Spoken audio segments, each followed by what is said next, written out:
Hello dear students, we have completed photosynthesis and now we are going to start respiration.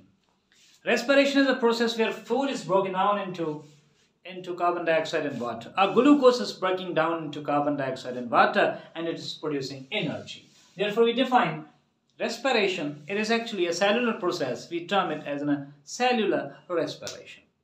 Whereas respiration is taking place in presence of oxygen, sometimes it takes place in absence of oxygen. When it's taking place in presence of oxygen, we term it as an aerobic respiration, and when it is taking place in absence of oxygen, we term it as an anaerobic respiration.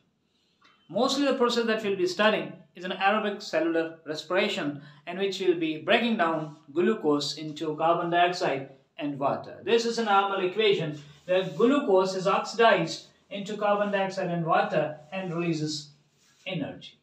As we say, water exists on the both sides of the equation, therefore we simply oxidize glucose. The glucose is oxidized with the help of oxygen into carbon dioxide and water, and it producing energy or ATP, which is used in energy consuming functions. So if we define what respiration is, we can define respiration as a cellular process in which glucose is converted into carbon dioxide and water and producing ATP, which is energy that is to be used for energy consuming processes. What is cellular respiration and what are its events and how this whole process takes place? We have divided cellular respiration into several processes. The very first process that starts the cellular respiration is the breakdown of glucose into the molecules of pyruvate. Biomechanism that is called glycolysis. So the very first process that we'll be studying, that is said to be glycolysis, which is taking place in the cytosol of cell, and the process glycolysis actually is a process where glucose, which is an hexose, will break into two triose into two molecules of pyruvate, and this process where glucose is converted into two molecules of pyruvates in cytosol, this process is termed as a glycolysis. So the first glucose breaks into pyruvate, and this process produces ATP, this process produces NADPH also, and it produces molecules of pyruvates. And with what these molecules are to do, these molecules are to move from cytosol to mitochondria and to continue the process of respiration. Where we will study two net ATP molecules are there that will be utilized there, and two molecules of NADH that will give electrons to FADH, and they will enter into a matrix of the mitochondria, and two molecules of pyruvate, they are to enter in a mitochondria to continue a process of a Krebs cycle, a further process of respiration. So we can say the very first process is conversion of glucose into a molecules of pyruvates. What actually happens when once pyruvate is formed, this pyruvate can further break either in presence of oxygen or in absence of oxygen. If it breaks in absence of oxygen, we term it as an anaerobic respiration. And when anaerobic respiration takes place, it can be of types where a pyruvate is breaking into converting into a molecule of lactic acid in absence of oxygen. We term it as an anaerobic respiration.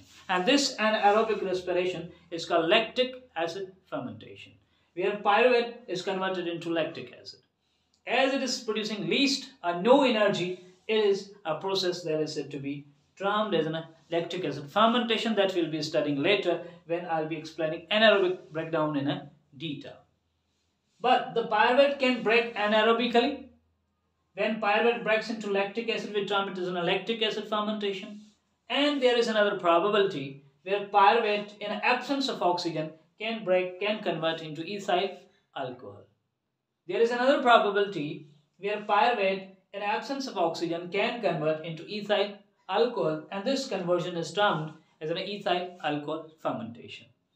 Therefore, these two processes, lactic acid fermentations and ethyl alcohol fermentations, are types of anaerobic breakdown of glucose, in which actually glucose, especially pyruvate, is converted into either lactic acid or into ethyl alcohol, but it is breaking down in absence of oxygen. Therefore it's said to be anaerobic breakdown.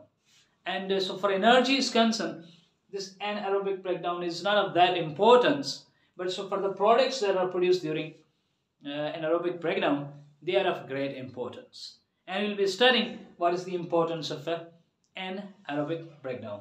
But the actual mechanism that we'll be studying is an aerobic breakdown where actually this pyruvate later breaks into carbon dioxide and water in presence of oxygen, which actually is aerobic respiration.